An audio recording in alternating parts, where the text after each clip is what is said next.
सीमा की सास और सीमा का पति सीमा के मायके की फिरकी लेते हुए बोले, सीमा बहू, तुमने अपने मायके न्योता भेजा कि नहीं? अरे तुम्हारे छोटे बेटे की शादी है, अपने मायके वालों को बुलवाओ। वो भी तो देखें, जिस बेटी को उन्होंने 2 जोड़ी कपड़े में भेजा था, आज वो किस शान से जी रही है। एक समय था अपने शहर में उनका भी बड़ा नाम था, पर अब कौन उन्हें जानता होगा। सीमा बोली, मम्मी जी, पापा मेरे प्रोफेसर थे और अभी भी कुछ पुराने लोग उन्हें जानते ही हैं। भाई दूसरे शहर में छोटी सी जॉब करता है, सारी चीज़ों की देखभाल भाभी करती हैं। फिर भी आप लोग कह रहे हैं तो मैं बोल दूंगी। सीमा का पति मोहन बोला, तुम्हारा भाई यहाँ हो या ना हो, तुम्हें उससे अपने घर न्योता देना चाहिए। अरे मानता हूँ अब यहाँ तुम्हें सुख सुविधा ज़्यादा मिलती है, पर इसका मतलब ये तो नहीं है कि तुम अपने मायके को भूल ही जाओ। पैसों से रिश्तों की गहराई और उसके रंग में फर्क नहीं पड़ना चाहिए। सीमा चिढ़कर बोली, आप और आपकी माँ बड़े मज़े ले रहे हो। मानती हूँ मेरे मायके में सुख सुविधा और पैसा नहीं है, तो क्या उसकी जिम्मेदार मैं हूँ? अरे मेरे भाग्य से आपके घर में पैसों की बरसात हो गई, मायका कंगाल हो गया, तो मैं क्या कर सकती हूँ? अपनी बहन को देखो कैसी जिंदगी जी रही है, उसे न्योता क्यों नहीं भेजते? बुलवाओ उन लोगों को, मैं भी तो देखूं उनकी शान। मोहन बोला, अरे तुम तो नाराज हो गई। अब ससुराल वालों के लिए मजाक तुमसे नहीं करूँगा तो किससे करूँगा?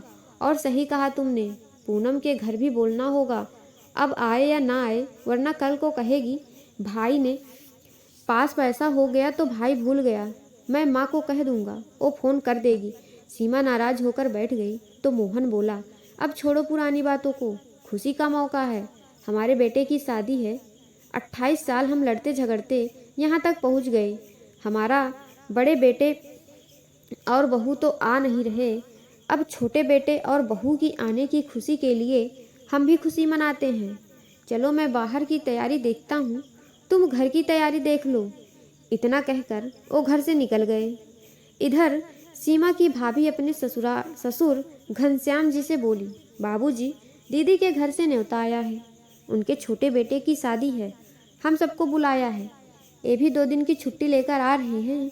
वो बोले, बहू तुम्हारी ननद पहले यहाँ कितना आती थी, मायके को अपना सहारा समझती थी, जब से उसकी शानो शौकत बढ़ी यहाँ का रास्ता ही भूल गई। अब यहाँ आने से उसकी इज्जत जो घट जाती है। इसी गम में तुम्हारी सास भी इस दुनिया से चली गई। पहले तो रक्षाबंधन में आती थी, अब तो उसमें भी आना बंद कर दिया, बस एक राखी भेज देती है। कई साल हो गए उसे देखे हुए, अब उसे हमारी याद कैसे आई? सीमा की भाभी बोली, बाबूजी, जो हुआ उस पर मिट्टी डालो, क्या बेटी जैसा सहारा एक बहू नहीं दे सकती? अब रिश्ता है तो निभाना तो पड़ेगा ही। माँ जी के जाने के बाद मैं नहीं चाहती कि लोग ये कहें कि भाभी ने रिश्तेदारी निभाई नहीं। मैं हूँ ना, आप चिंता क्यों कर रहे हैं? मैं सब संभाल लूँगी, किसी चीज़ की कमी नहीं होने दूँगी। सिमर के पति दिनेश दूसरे शहर में छोटी सी जॉब करता था। घर के हालात अच्छे नहीं थे, सोने का भाव इतना बढ़ गया था कि नया कुछ खरीदना सिमर के बस की बात नहीं थी। उसने अपनी पुरानी सोने का मांग टीका को साफ करवाया और बाजार से 3 साड़ी और मिठाई लेकर पैक करवा ली और पूरे परिवार के साथ अपने ननद के घर पहुंची। रात में समारोह था। सीमा ने तोहफा घनश्याम जी के हाथों से ननद को दिलवाया।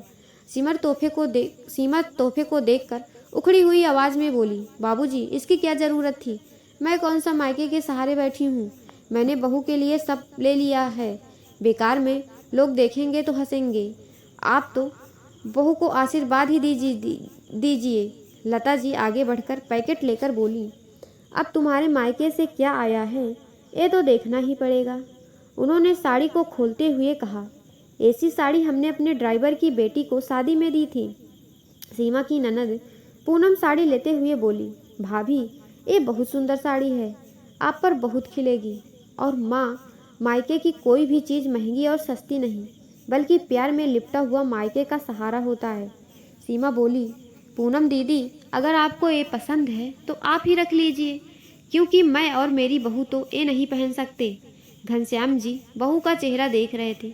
सिमर धीरे से बोली, बाबूजी, बोलने वाले तो बोलते ही हैं, हमने दिल से उपहार दिया है, बस यही बहुत है।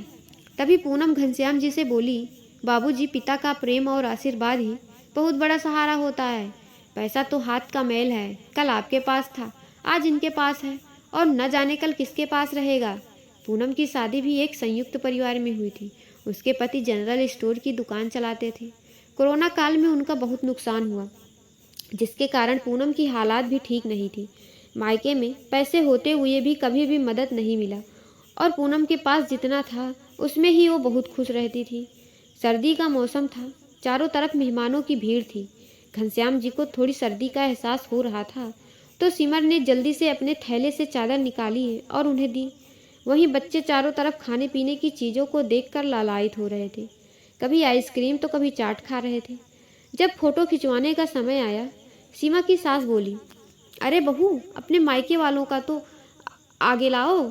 सीमा धीरे से बोली, आपको मेरे मायके वालों से बड़ी हमदर्दी हो रही है, आप अपनी बेटी को आगे क्यों नहीं कर लेती।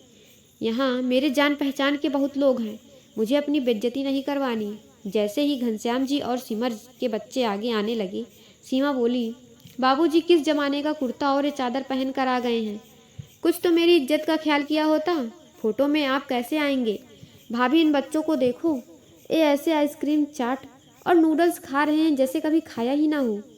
प्लीज़ आप लोग थोड़ा पीछे रहिए ताकि तस्वीरों में ना आ सकें, वरना कल को मेरा मजाक उड़ाया जाएगा।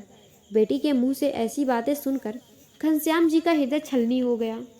वो बहू से बोले, बहू मुझे यहाँ से ले चलो, मेरा दम घुट रहा है। सिमर का पति बोला, हाँ सिमर, चलो यहाँ से, ये हमारे लिए कुछ भी नहीं रखा है। बेकार में अपनी बेइज्जती करवाने से क्या फ़ायदा। ऐसा समारोह हमारे लिए नहीं है, सब मौज मस्ती में लगे थे। तभी सीमा की ननद पूनम आई और बोली, बाबूजी ऐसे मत जाइए, खाना खा कर जाइए। घर पहुँचने में आपको 6 से 7 घंटे लग जाएंगे।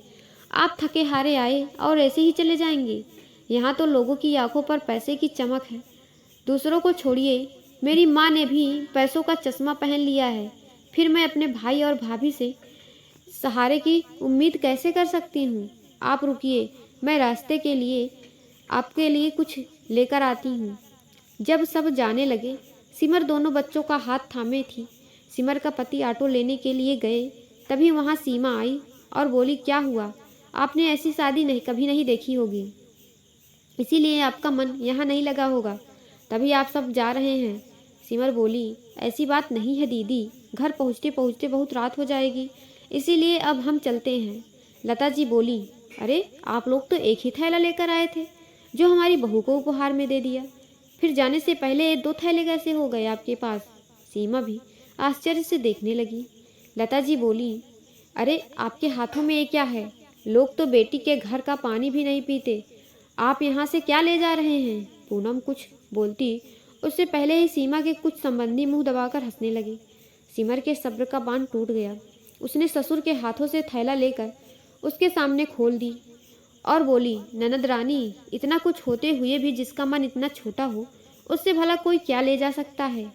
जिस इंसान ने आपको जन्म दिया, उसे आपने सहारे की जगह सरेआम रुसवा होते हुए देख रही हैं। सीमा बोली, मैं तो बस देख रही थी, मैंने दिखाने के लिए तो नहीं बोला। वहीं पूनम बोली, भाभी, ससुराल में मायके की इज्जत बनी रहे, ये जिम्मेदारी बेटियों की होती है। पर मैं आपसे भी क्या बोलूं, जब मेरी माँ मेरे मायके में मेरी इज्जत नहीं रहने देती तो बहू के मायके की इज्जत क्या करेगी। घनश्याम जी सिमर से बोले, बहू, अब एक पल भी अगर मैं यहाँ रुका तो मैं प्राण त्याग दूंगा, मुझे घर ले चलो। सीमा बोली, मैंने ऐसा क्या कह दिया कि बेटी से बढ़कर आपके लिए बहू हो गई और आप ऐसी बातें कर रहे हैं। सिमर बोली, ननद रानी, मैं बहू होकर सहारा दे सकती हूँ, पर आप जिस माली ने हर धूप से आपको बचाया, हर पल आपका सहारा बना रहा, आज आपने उसे सरेआम रुसवा किया। सिमर बोली, चलिए बाबूजी, मैं बहुत खुशकिस्मत हूँ कि मुझे आप जैसे पिता का साथ मिला। मायके में माता पिता तो अब रहे नहीं, मैं बहुत भाग्यवान हूँ जो आपकी सेवा का मुझे मौका मिला। जिसने अपने माँ बाप को ठुकराया, किस्मत कितनी देर उसके साथ रहेगी। तभी सिमर के पति आए और पूरे परिवार को अपने साथ लेकर चले गए। पूनम सबके सामने सीमा और अपनी माँ से बोली, आपने अपने घर में एक पिता का अपमान किया। ऊपर वाले की लाठी में आवाज़ नहीं होती, पर उसका दर्द जब मिलता है तो इंसान कुछ बोल नहीं पाता। जब आपने अपने ही पिता का सम्मान नहीं किया तो मैं तो ननद हूँ, मेरी इज्जत घर में क्या ही होगी। आज से मैं आपसे और इस घर से हर रिश्ते खत्म करती हूँ। इतना कहकर पूनम अपने बच्चों को लेकर चली गई। समय बीता। पूनम और सिमर ने सीमा के परिवार से हर रिश्ते तोड़ दिए और अपने जीवन में आगे बढ़ने लगे। इधर वक्त की मार सीमा के परिवार पर जब पड़ी तब उसे एहसास हुआ कि अब मायके का भी सहारा नहीं। उसने अपने जीवन में एक ऐसा पाप किया जिसकी माफ़ी कहीं नहीं मिल सकती। बड़ा बेटा विदेश में जा बसा और छोटे बेटे बहू ने धोखे से सब कुछ अपने नाम करवा लिया। सीमा को एक वृद्ध आश्रम में डाल दिया था। अब सीमा की ज़िंदगी वृद्ध आश्रम में कट रही थी। इस स्टोरी पे आपकी क्या राय है कमेंट करके ज़रूर बताइएगा। स्टोरी पसंद आए तो लाइक और मेरे चैनल को सब्सक्राइब जरूर करिएगा। आपका बहुत बहुत धन्यवाद।